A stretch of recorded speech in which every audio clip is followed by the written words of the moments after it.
Alright, hi guys, Hi-Fri here. I just want to quickly preface this video by saying I do have the bird over in the corner there. She's going to make some noise.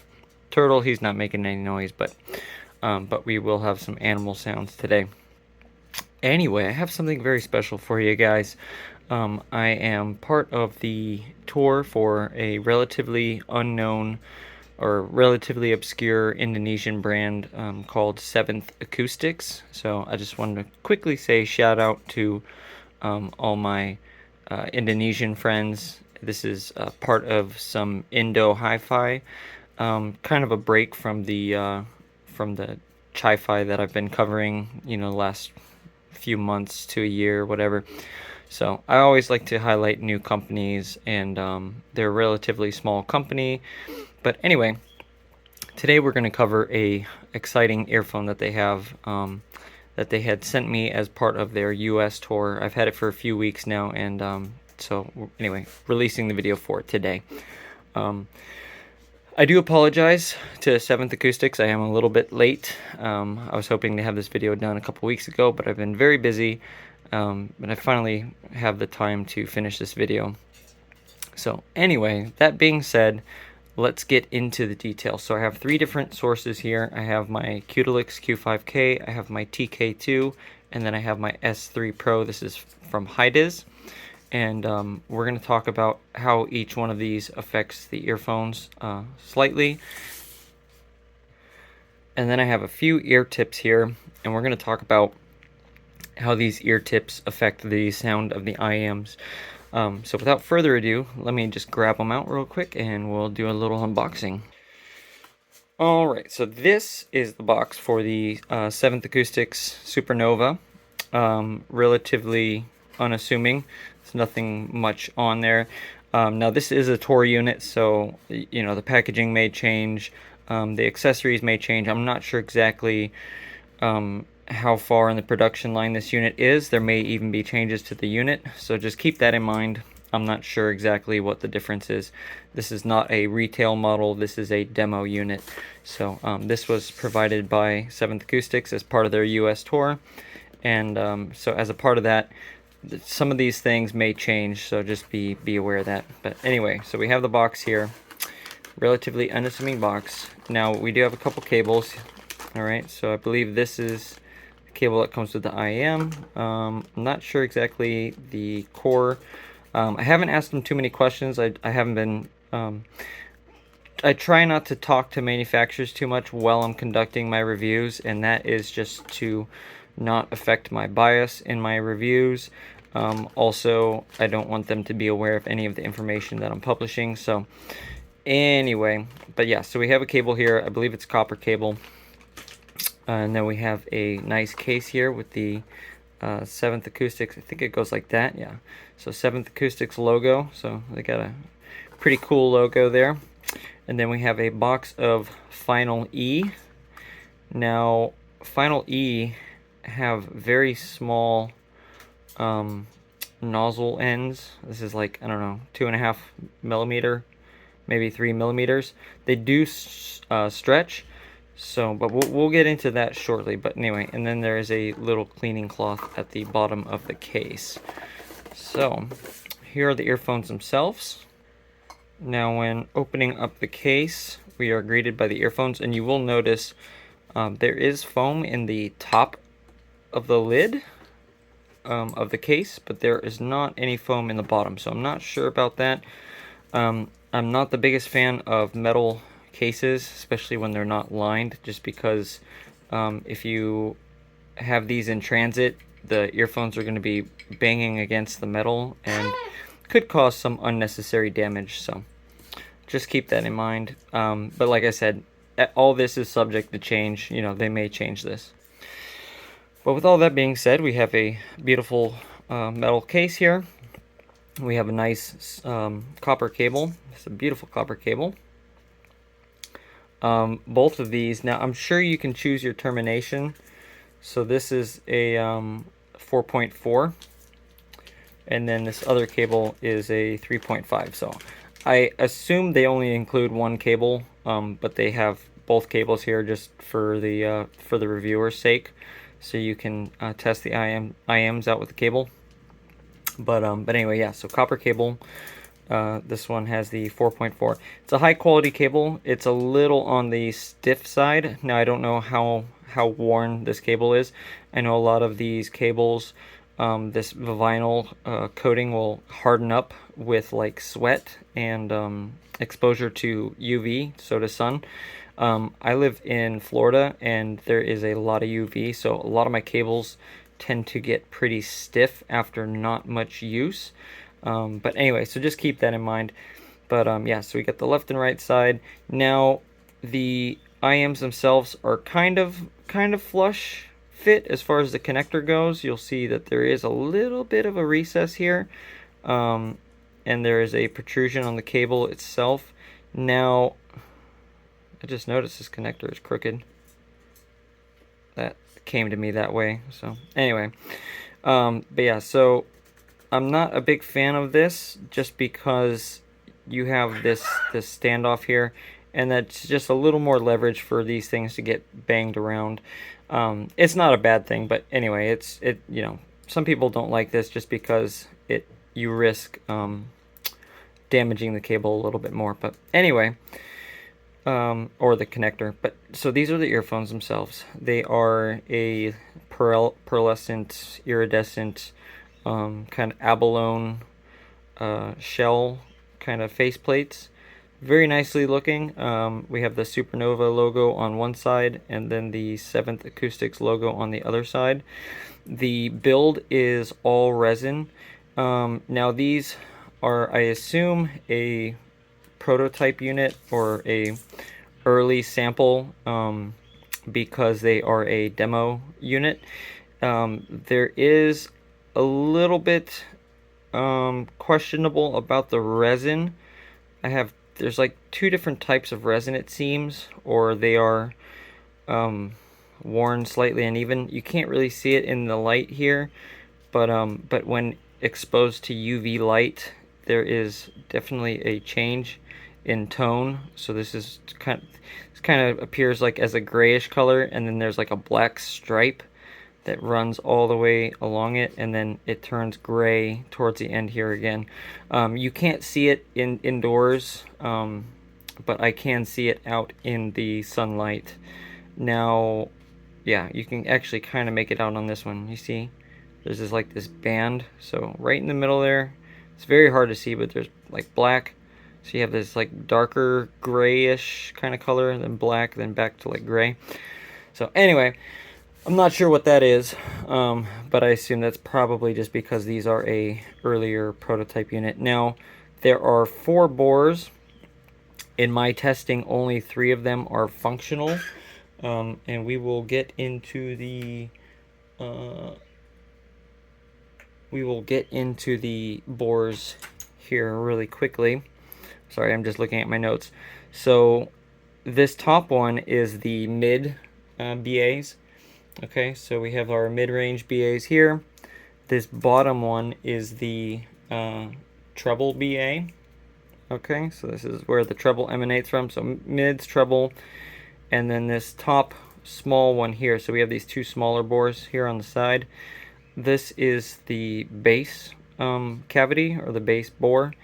And this bottom one is supposed to be a vent, but there's not actually any venting occurring that I perceive from this IM.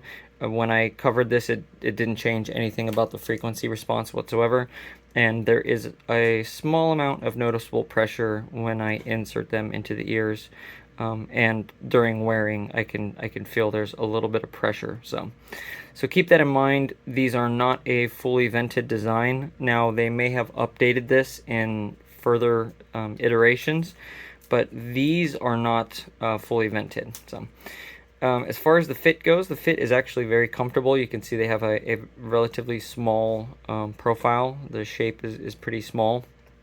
They are rather deep. You can see they are a little bit chonky as far as the depth goes.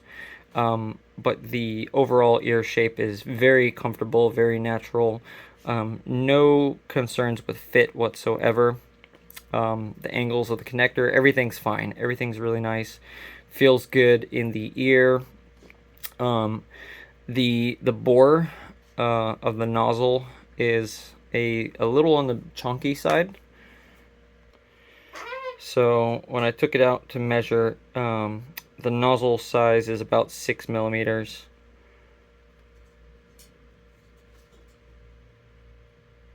Yeah, so approximately 6 millimeters. So it is a large nozzle size.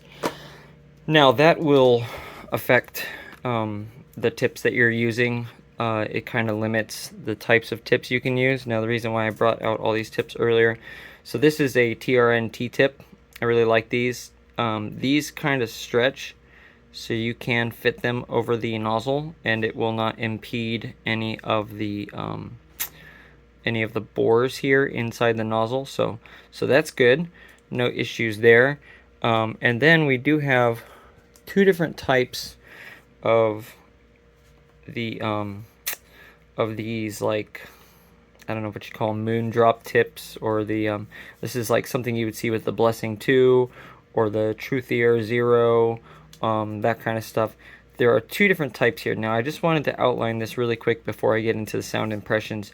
These tips do not look too different. You'll notice that the bore size is a little bit larger on this top one and a little bit smaller on this bottom one. You would think that wouldn't make too much of a difference, but the difference in sound between these two tips is extreme, and I will just show you why here quickly. I'll flip them over. All right. Yeah, whatever. Anyway, so this top tip here, you can't really see it, but there's kind of like a step. So I originally used these just because they fit the nicest. But you see there's like this little step here that the nozzle butts up against. I do not recommend these tips unless you're going for a very neutral kind of reference sound. These will definitely cut down on the treble.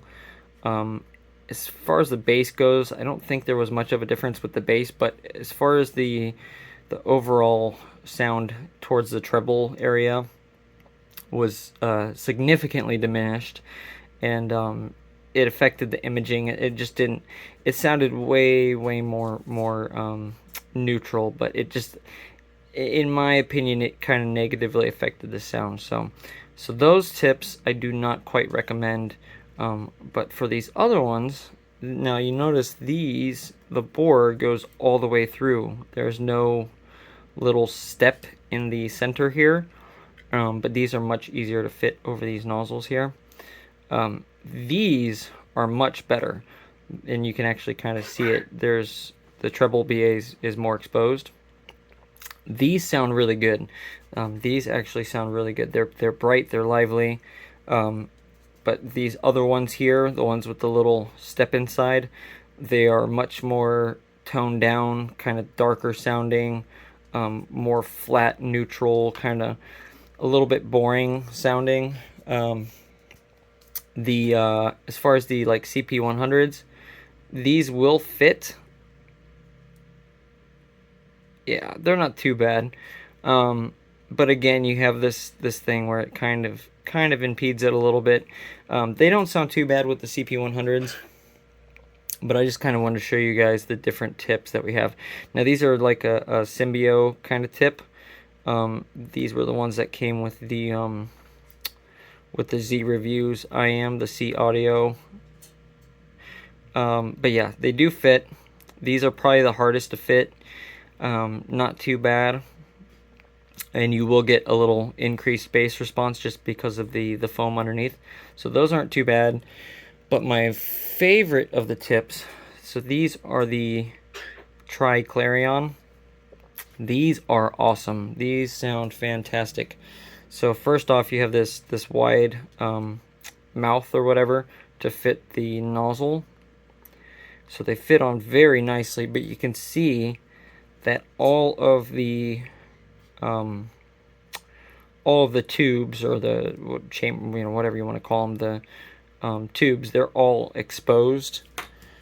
So you really get all of the sound. You get all of the treble, all of the mids. These are much brighter with the wide bore, these Clarion wide bore. Now you can use any wide bore, it's not a big deal, but I highly recommend going with a wide bore tip if you're going to use this set. You can use, like I said, a more narrow bore, and this will kind of cut down on the treble a little bit, and kind of provide a more balanced, kind of neutral sound. The bass is different between all three of these. The bass mostly has to do with the side walls of the tips and how pliable they are. But yeah, so these kind of cut down on the treble just a little bit, but not much. The one that cuts down mostly would be this tip for like the Blessing 2 or the Truth Ear 0, that kind of thing. But anyway, enough about tips. How do they sound? All right, so firstly, where to buy?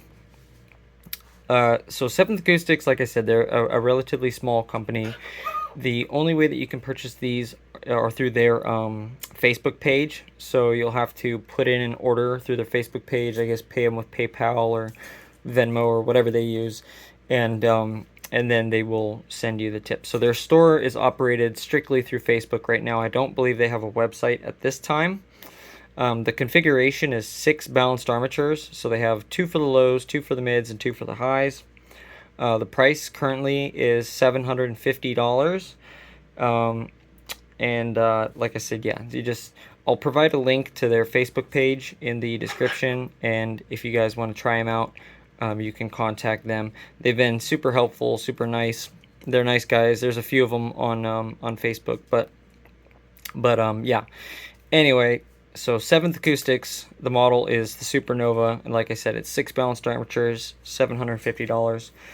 So let's get into the ergonomics first. So like I said, the narrow design is good for ear fit. It'll fit pretty much anybody, doesn't matter who you are, even children, because of this narrow kind of ear shape. These are excellent fit. You'll notice they don't really have a wing, but they do fit the ear nicely. There is a good amount of passive isolation. I'd say somewhere in like plus minus 25 dB, like 25 dB. Let's see. Now the only thing about the ear fit is, like I said, they do stick out a little bit, so they might look a little goofy in your ears, but it's not a big deal. They're not bad looking. That's probably the least of my complaints. As far as the sources I've used, so I used the Qdelix Q5K, the TK2, and then the S3 Pro. We'll get into that just shortly.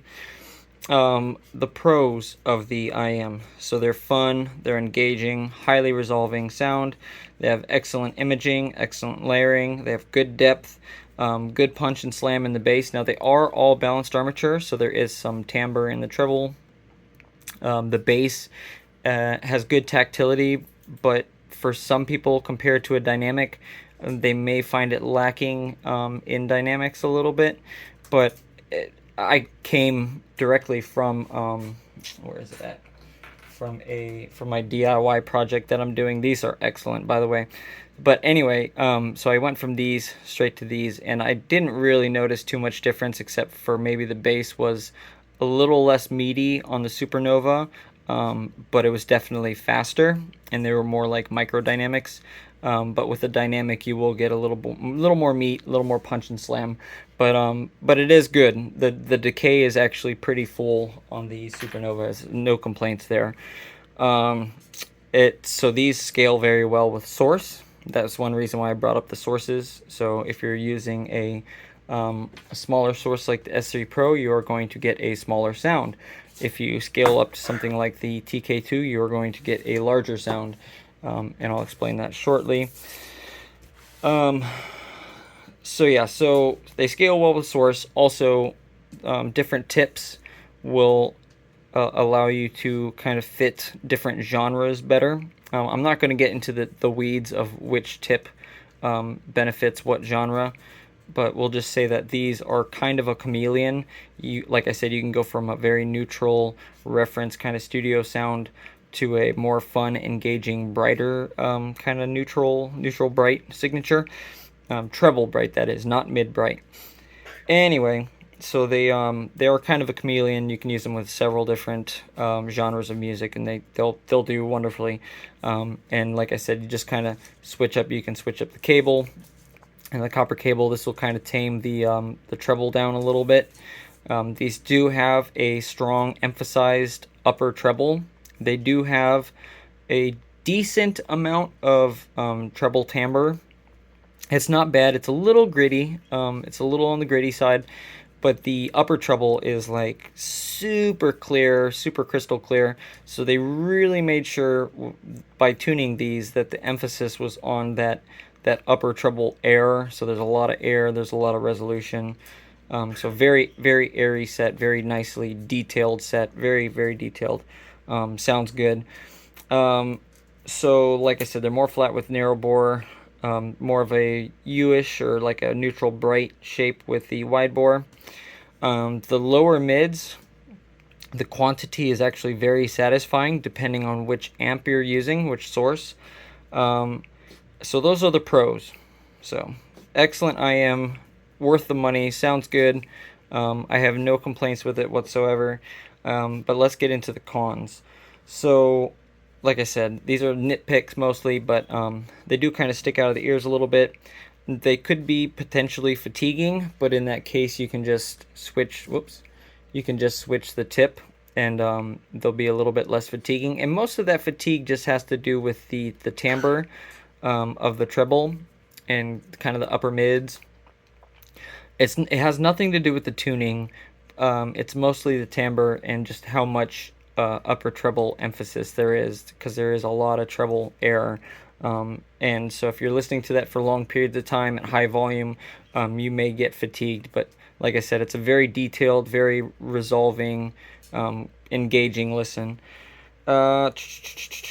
So the next con is, now this is, I only noticed this in the Q5K. I didn't really test the S3 at louder volumes, but there is a small amount of distortion / breakup in the upper mids and treble when you are pushing these at higher volumes. I have a feeling it has something to do with the impedance and the crossover per se, or the frequency divider. Something about the frequency divider on these, when it comes to a amp that is less powerful, or that is powered directly from the DAC chips and doesn't have like some sort of buffer or impedance matching, when you power them at loud volumes, you get kind of a breakup, and that usually has to do with the way that the tweeters are being crossed over and the amount of current that is going to the tweeter BA. So at lower frequencies, a capacitor, which is how you tune the treble BA, will look like a short.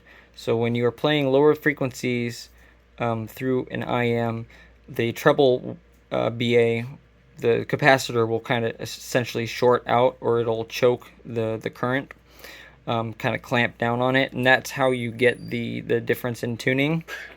And since these are very treble focused, or treble sensitive, or whatever you call them, treble, anyway, emphasized in the treble, some amps at loud volumes, I think they see that when they play more of a wide band of frequencies, or like mid frequencies and high frequencies at louder volumes, these will appear as a short from time to time. But I only noticed it with the Q5K. Like I said, I didn't really play them too loud on the S3 Pro, but the Q5K, that was definitely something I noticed only at loud volumes. Now with the TK2, no problems whatsoever. You can just blast them and they're fine. So I don't think, it's definitely amp related, and it definitely has something to do with the impedance and the way that the amp sees the load at the end, which would be the IMs.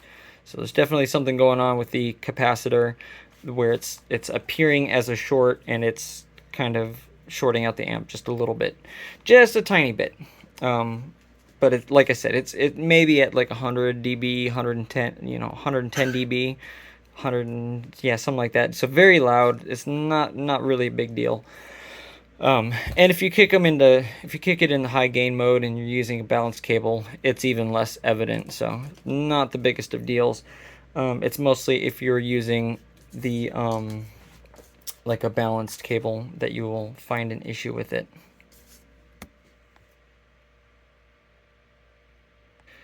All right, so for the most part, it's got a neutral timbre, smooth appealing timbre, a little bit aggressive in the upper treble. So yeah, okay. So it's more of a neutral timbre, smooth appealing timbre with a slightly warm tuning with the narrow bore tips. With the wide bore tips, it's more tactile, resolving upper treble. It's kind of like a more bright tuning. There's more of a narrow sound field with the narrow bore, and it's a little bit wider, more open with the wide bore. Now, I will say one of the cons, and I don't see it in here, and I'm not sure why it's not in here, but these do have some small pressure issues, in my opinion.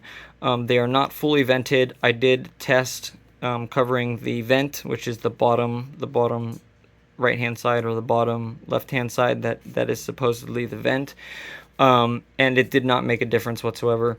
Now that does make, so for the center image, it kind of makes for like a cramped center image, and you get a lot of variation in sound with pressure. So as these kind of pop in and out of your ears as you're like jogging or walking or running or whatever, as they move around in your ears, you get this kind of slight change in sound, and that's mostly due to the way they are vented. So hopefully in future versions it's resolved and they actually are vented, but personally I do not believe that these are vented.